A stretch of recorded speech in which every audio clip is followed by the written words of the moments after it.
Dear students, vocabulary की मैं 17 classes upload कर चुका हूं और बच्चे उसे एंजॉय कर रहे हैं एक ग्रुप के रूप में।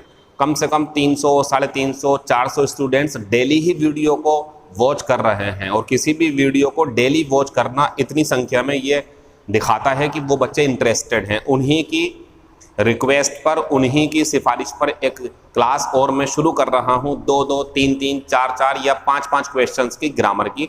उसकी पहली क्लास ये है और ये आगे चलती रहेगी। रोजाना 5 मिनट, 4 मिनट, 3 मिनट, 6 मिनट की क्लासेस, एक वोकेबलरी जिसकी क्लास नंबर 18 अभी अपलोड की जानी है और एक ग्रामर की क्लास जिसकी पहली क्लास ये है। रोजाना मिलेंगी आपको 5-5 मिनट की। क्वेश्चन नंबर पहला, जो क्वेश्चन नंबर पहला है हमारा, इसमें ये स्कूल कोमा, इसे ध्यान दें जरा आप।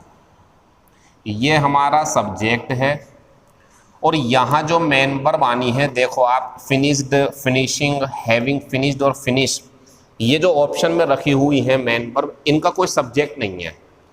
इसका मतलब ये हुआ कि ये जो मेन वर्ब है इसके लिए भी यही वाला सब्जेक्ट है और यहाँ जो मेन वर्ब है इसके लिए भी यही सब्जेक्ट है।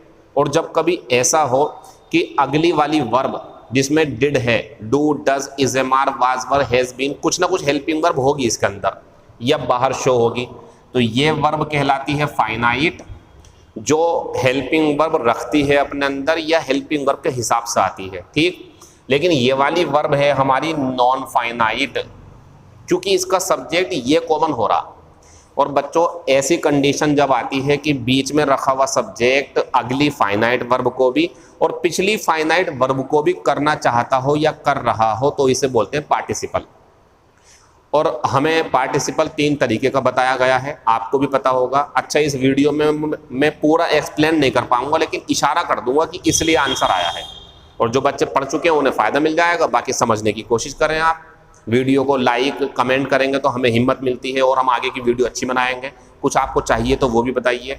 वोकेबलरी की वीडियो में हम फ्रेजल वर्ब और एंटोनियम, सिनोनियम, इडियम्स और साथ में कुछ प्रीपोजिशन भी सिखा रहा है, उसे भी देख सकते हैं आप। तो सुने, जब ये एक पार्टिसिपल का काम कर रहा है तो आपको ये समझना होता है बच्चों कि ये वाला जो काम है क्या इसके साथ साथ होगा या ये पूरा होगा फिर वो होगा। 2 कंडीशन है आपके पास।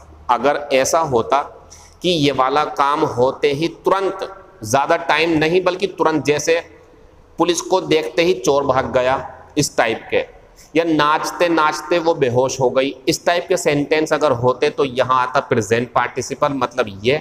लेकिन ऐसा नहीं है, बल्कि ऐसा है पहले ये काम पूरा करेगा उसके बाद फिर वो अगला काम करेगा। और ऐसी कंडीशन में हम आंसर देते हैं ये। इसे बोलते हैं परफेक्ट पार्टिसिपल। जो ग्रामर पढ़ चुके हैं वो प्रैक्टिस कर लें, और जो ग्रामर नहीं पढ़े हैं, लगता है कि हम पहली बार सीख रहे हैं, जितना समझ में आ रहा है ठीक है, वरना आप नीचे के क्वेश्चन को समझो, वो समझा सकते हैं हम आपको, क्योंकि ये बड़ा टॉपिक है बहुत ज़्यादा। आंसर पहले का तीसरा आप प्रैक्टिस के रूप में क्लास को लें, रोजाना आंसर चेक करें अपने और आगे बढ़ जाएं।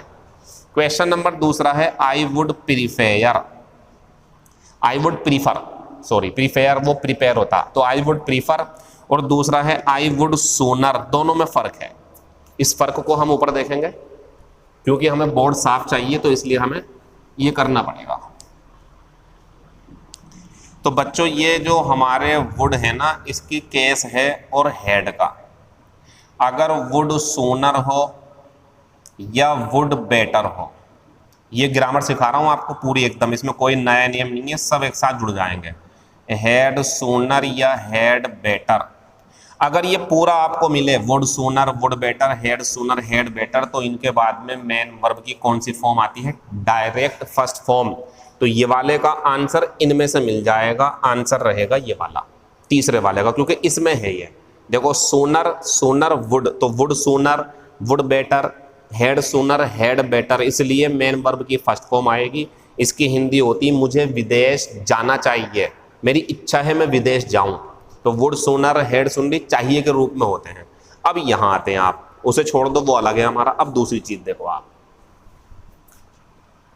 देखो बच्चों, अगर प्रीफर के बाद में 2 केस हैं।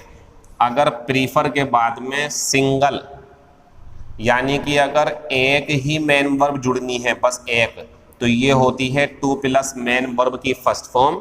ये बेहतर होती है आईएनजी भी लगा सकते हैं आप, लेकिन बेहतर यह है जब प्रीफर के बाद में आपको सिंगल वर्ब जोड़नी है तो टू फर्स्ट फॉर्म, लेकिन जब आपको प्रीफर के बाद में दो मेन वर्ब जोड़नी हो, जैसे कहते नहीं है मुझे ये वाला काम ज़्यादा पसंद है इसकी तुलना में, तो कंडीशन समझ लो आप, ये टू तो आ गया देन के बदले में, प्रीफर के साथ देन नहीं आता, टू आता, तुलना करेंगे ये वाला काम पसंद करता उसकी तुलना में। तो जब दो वर्ब हो, एक वर्ब ये है और एक ये है, तो फिर आप लगाएंगे आईएनजी फॉर्म, फिर टू फर्स्ट फॉर्म नहीं आएगी। ये दो केस है हमारे पास। तो अब मुझे बताओ, I would prefer blank silence, ये नाउन है, तो कितनी वर्ब जुड़नी है? सिंगल वर्ब जुड़नी है ना, आंसर लगा देंगे ये। मेरा मानना यह है क्वेश्चन नंबर दूसरा सीनियर बच्चों के लिए भी इंपॉर्टेंट है, और जो नए हैं वो इन दोनों को नोट कर लो। Would sooner, had sooner, would better, had better के बाद डायरेक्ट फर्स्ट फॉर्म, लेकिन वुड प्रीफर हो, हेड प्रीफर ऐसे करके प्रीफर्ड, तो यहाँ to first form single verb के लिए, दो वर्ब है तो बीच में टू लगाओ, दोनों तरफ आईएनजी लगाओ। ये क्लास हमारी खत्म हो गई। देखो ये जो हमारा यूट्यूब का चैनल है ना, हम इस पे एक एक घंटे की वीडियो अपलोड नहीं कर सकते, उसकी वजह यह है कि जो इंटरेस्टेड कैंडिडेट्स होते हैं वो क्लास परचेज करके देख लेते हैं, लेकिन जो सिर्फ ये होता है जल्दी से 2-3 क्वेश्चन मिल जाए, हमें एक्सरसाइज हो जाए, उनके लिए है। तो आगे की वीडियो में भी आपको 2-3 या 4-5 रोजाना ग्रामर के क्वेश्चन हम समझाते रहेंगे। ये मुझे नहीं पता कि आपको कौन से पसंद आएंगे, लेकिन मैं अपनी तरफ से वो क्वेश्चन दूंगा जो पेपर में आपको परेशान कर सकते हैं। Thank you. उम्मीद करता हूं आप इस वीडियो को शेयर करके दूसरों को भी लाभ पहुंचाएंगे। बाकी जैसे आपकी मर्जी, बाकी अगली वीडियो में आपसे बातें करेंगे दूसरी वीडियो में ग्रामर की। Thank you, all the best.